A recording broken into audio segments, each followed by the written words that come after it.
Hey there guys, what is going on, and welcome back again to another episode of the NURBURGRING NORDSCHLEIFE Hot Lap Challenge. Today guys, we got ourselves this, which is the Sliding Mad Studios fictional racing kart powered by a single cylinder or single stroke 125cc engine, producing roughly about 28 mighty brake horsepower with a top speed of 80 miles an hour as well. Guys, we are going to be using the default stable setup, so that's going to limit our top speed a little bit, as we cannot play around with the gear ratio. So I don't even think we're going to reach 80 miles an hour with this thing, but still it's going to be quite an interesting lap to see just how fast a 125cc go-kart is around the Nordschleife, as it's one of the most dangerous and longest tracks in the world, and the go-kart is pretty much the entry level of motorsports.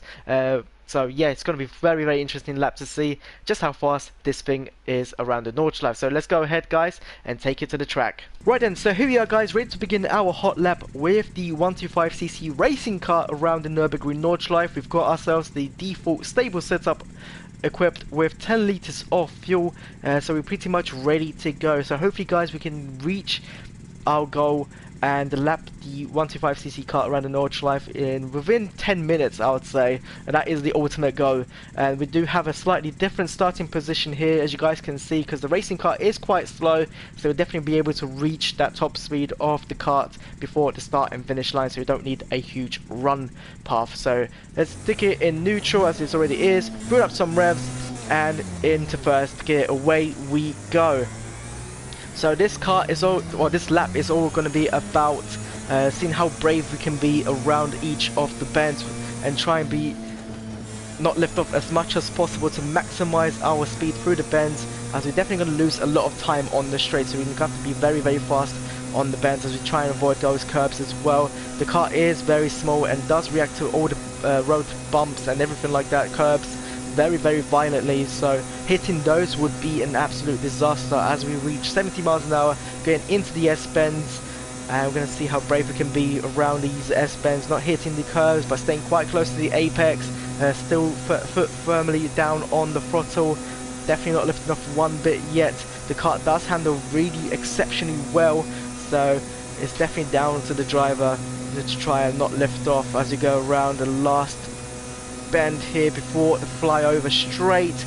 And we are on the straight now at 70 miles an hour. Looks like 70 miles an hour is going to be our top speed for this run, so the straight will be quite a drag, I have to say, as we go over the flyover now. No need to lift off here because we definitely won't be able to get any air with this kind of speed going through the right hand bend. And god, this thing reacts to bumps really, really violently. Once we get a little bit on the straight here guys, I'll show you just how violently this kart behaves to the bend. So one hand on the steering wheel and you can just see how violent that steering wheel is reacting to all these road bumps and surfaces textures, and it is quite violent and pretty realistic, I have to say. I'm really, really impressed with like the amount of details that you do get from a racing wheel that goes through the force feedback system and everything like that. As we go over now towards the right, sorry, the left hand king before the hairpin for Foxhole. So let's see how well and how brave we can be through the hairpin. We might need to slightly lift off here, but I'm going to try and keep my foot all the way down just to maximize our speed around this hairpin. So not lifting off yet, not lifting off here. Car is getting a little bit sideways, but I'm managing to control it all the way back down towards the Foxhole. So that's not a bad thing. Not bad control of the kart as we go around now to the most bumpiest part of the track. And you can just see now how even two hands on the steering wheel reacts to the steering wheel just wants to rip my arms off. And can you imagine how powerful like with the force feedback would be with a direct drive wheel? That would be absolutely insane. So I only have a T300, so the force feedback isn't that strong. I think the force feedback on the T300 is about 4 Newton meters of torque. So compared to that to like 20 Newton meters of torque on a direct drive wheel is quite a significant and drastic number there. As we go past the tight little chicane there, still the wheel is reacting quite violently to the bumps off the track. You can see the kart just trying to go in a straight line, but cannot actually do that because just how violent those bumps are. As we go down now to the double left hand bends, trying to not get too close to the grass and the curbs as you lift off a little bit for the second one because it's a little bit sharper, and go down now to this right hand bend. Probably gonna have to lift up a little bit here as well, keeping the foot down now, and back on the power. So probably the best thing to do with this racing car is take the corners a little bit slower on the approach and faster on the way out, so you get more momentum going out from these bends, so you can get the car turned in. Otherwise, if you go too hot into a bend, the rear does like to slide out and step out a lot, which is quite realistic, I have to say, because it does happen in real life as well. So you get really close to the grass there, and we're approaching the really tight hairpin here, and back on the power we go. That wasn't bad at all. I think they pretty much nailed it there. As we approach the bridge now for the little hill straight, we'll see how well the kart does on the hill. I think we're going to lose a lot of speed here actually, as we're only limited to 70 miles an hour. So we're going to have to really maximize our run out from the hill to try and get and stay at 70 where the power band is from this one little one cylinder 125cc engine.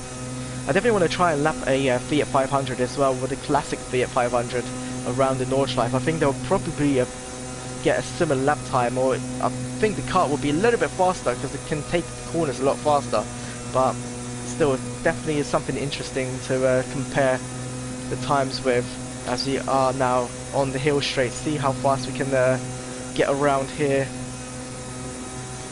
This bit is still quite bumpy as well. You can just see how much the steering wheel is fighting.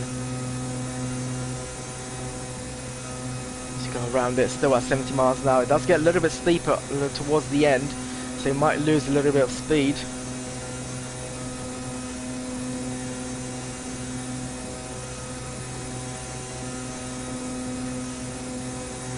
Very bumpy through here, you can just see. Oh my god.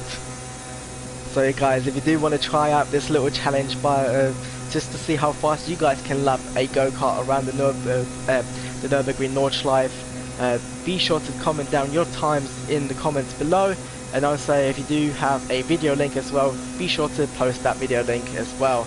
I don't mind guys if you want to share your videos and everything like that. I'm quite open with that, so go ahead and go wild.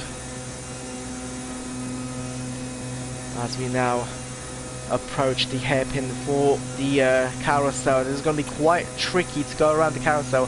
I don't know what line I want to go through. I want to take the inside line, but I don't know how well the kart is going to behave around it. But let's risk it. We'll go for the inner line because we're going to lose a lot of time on the outside anyway. So let's see what we can do here. Feeling a little bit brave and slightly pooping my pants as we go around on the outside of the inner line. Nice and easy, and back on the power. Whew. Gotta say, I was really scared for that. It might have not seemed like it was scary to view it, but going through it and experiencing what the wheel was giving you as feedback, that was scary. Cause like the kart was literally all over the place.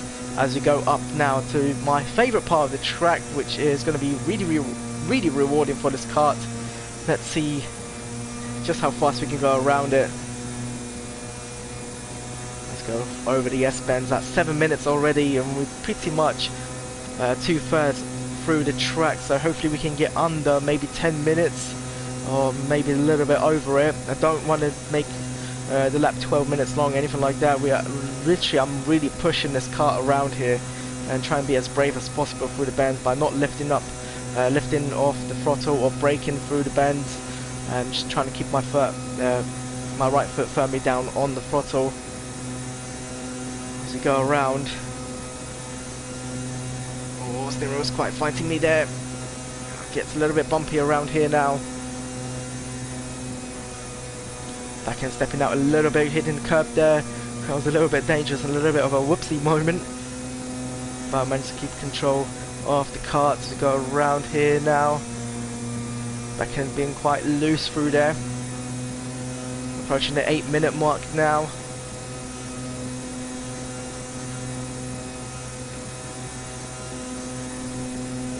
Very violent reactions there.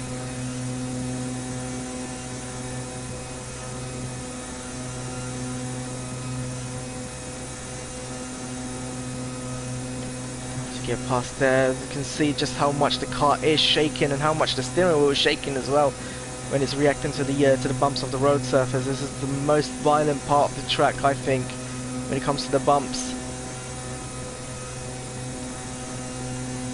So just try and keep this kart going in a straight line. I can see it's still all over the place, regardless of my efforts. Still weaving about there. As we approach mini carousel now. Foot all the way down on the throttle, not lifting off one bit. We might have to lift off for the mini carousel actually, but we will see how fast on our approach what we need to do here. There's a little bit of a lift off, a little bit wide. I think if I went more towards the inside there, the car would just lose grip and it would just spin. So we really need to have a good feel and understanding of how of the kart, keep it in a straight line through such bends. As we go down now to the back straight, not really, well, they've pretty much already unleashed the full tabs of this 125cc kart. 28 brake horsepower unleashed here already as we just lose control there a little bit in the straight line. Oh god, see, this is what I mean. You gotta really, even in the straight line, you gotta concentrate with this thing, otherwise it just wants to lose control because of the violent bumps and how violently this kart behaves in a straight line. As we now approach the 10-minute mark, so we didn't quite manage to get a lap around in under 10 minutes with a kart, but it will definitely be under 11 minutes. Maybe with a custom setup you could probably maybe just about reach 10 minutes in the kart, not sure. As we approach the steep hill, going up it now, still at 70 miles an hour. I gotta say, the torque on this little thing is quite impressive. As we go down now, 10 minutes 40 seconds. I don't think we're going to reach 11 minutes, a little bit over it, I think. Again, this is going to be quite bumpy ride now. If I had the motion platform for my rig, this would be an absolute killer. As we brake a little bit for the little S-bends now. And going round. Now towards the final bend and towards the start and finish line. Just gone past 11 minutes, 11:10. And it's going to be 11 minutes, 12 seconds, 0.075. So that is not a bad time for a racing go-kart powered by a single cylinder 125cc engine producing 28 brake horsepower. But I think like with a custom setup, this thing could be a lot faster than it is. But thank you guys so much for watching. If you want to check out the leaderboards for the times, for the challenges and everything like that, be sure to check out the links down in the description box for the Google Docs, and it's all listed down there. But thank you guys again so much for watching, and peace out.